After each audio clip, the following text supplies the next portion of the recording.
cycling. Okay. So sir, ang palaro ba ninyo sa February 9, ilang kategory siya? Ilang kategory ba? Bali 5 kategory. 5. So ano ba 'yon? May memorize mo ba? Open Pro. Open Pro. Tapos yung ano 'yan? Open Pro, mountain bike, road bike? Road bike. Road bike lang. Tapos yung dalawa. 30 above na 35 above open. Open 10, 30 above. Tapos main yun main. Puro main yun. Okay. All tatalon. Oy, galing. Tapos novice. Novice, okay. Tapos yung 50 above, all Santo Domingo, saka all tatalon. Yan. Ang kagandahan po nito, wala pong entry fee.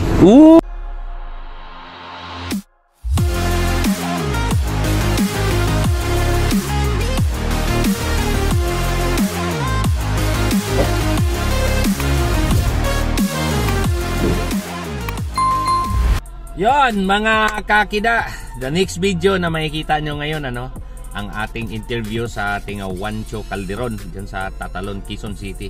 Magkaroon po ng palaro dyan, andyan ito.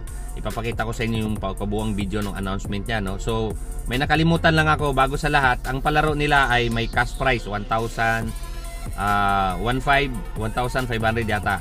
Yon, tama. And then no entry fee. Walang magkagandahan ito, no entry fee. And then tawag nito, meron pa lang, ang nakalimutan ko itanong sa kanya, na may top 3 trophy bala, tsaka medal ang 4th tsaka 5th.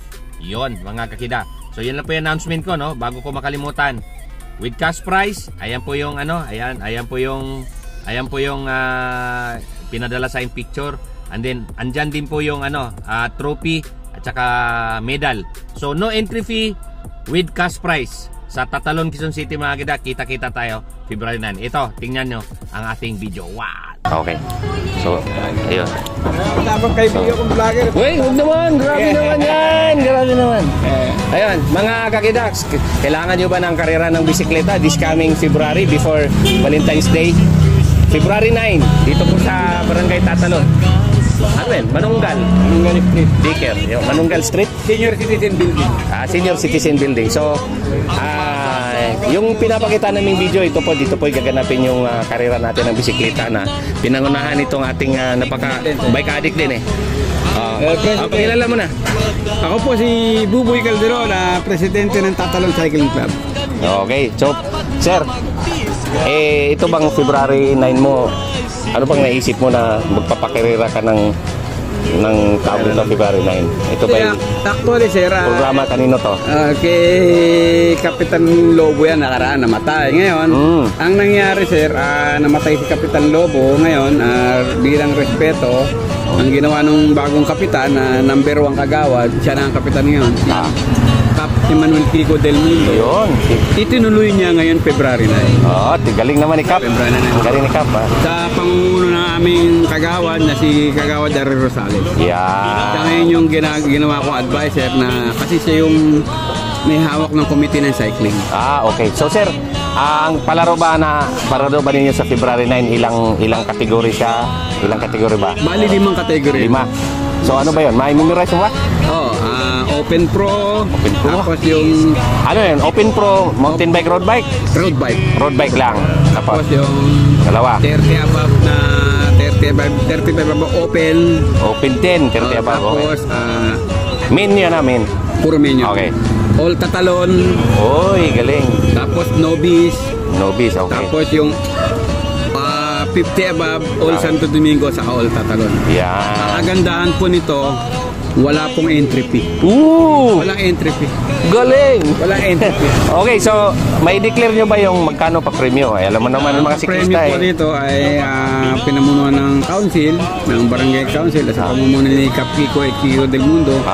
1,500.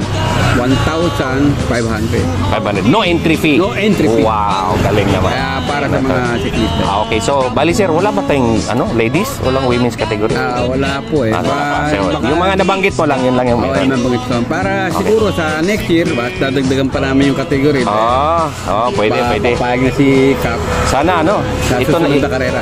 Sana ito, umpisa pa lang. Para tuloy-tuloy taon-taon. Muna ni Cap Kiko del Mundo. Oo, kasi sinabihan ko na si Fitbar. Ang problema ni Fitbar ngayon, sabi niya sa akin, Master, masyadong dikit na yung pitcha pero gawa na ng paraan. So, hoping. Salamat kay Fitbar. Okay, so Sir George Maniego, Master George Maniego, si Ma'am Cleofides Mondo at saka ni Rams Ramos ng Fitbar.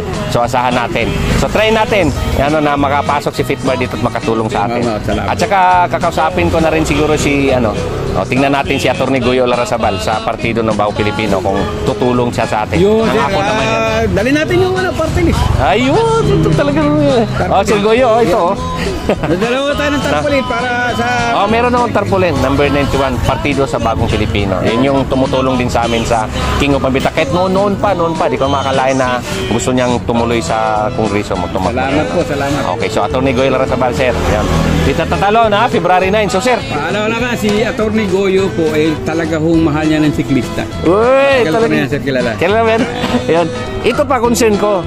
Inikot mo ko kanina, kaming dalawa ni Direk JB dito. Ang daming sasakyan. Sa araw po ng karera, wala po lahat yan. Wow, ang galing naman. Ipapakita ko po sa inyo, pag araw po ng karera, malinis po lahat yan.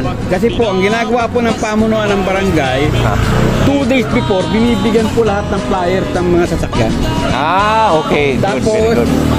Pagdating po ng alas 4 ng madaling araw, sa February 9, alas 4 ng madaling araw, gising na po ako noon, gising na ibang opisyal, yung mga empleyado ng barangay, tinatawag na po yung mga sasakyan para alisin po.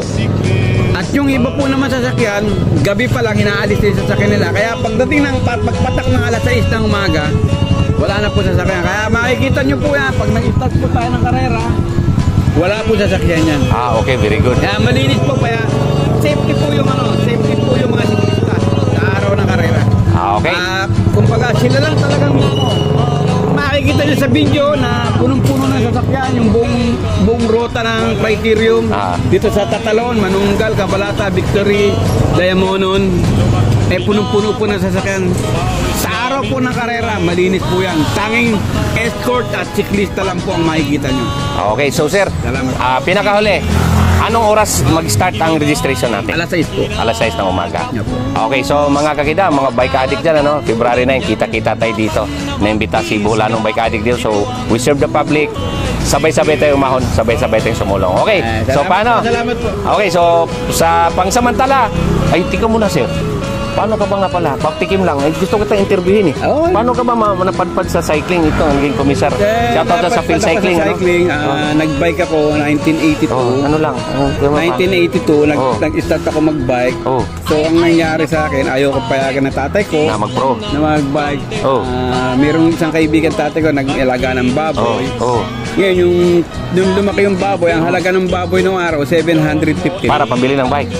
Ngayon, sabi ko, pagka lumaki yan, bibili ko ng bike. Ngayon, saka na lang yan, interview ba kita Tapos, paano ka napadpad naman sa komisar? Sa komisar? Itinin muna natin sila. Sa komisar, kaya naman ako napadpad sa komisar, gawa ng nag-umpisa kay Jomel Lorenzo. Yon, sige. So, paano? Si Jomel Lorenzo, ang kaibigan ko na gold medalist ng Philippine team, inaya niya ako na mag-official sa circle.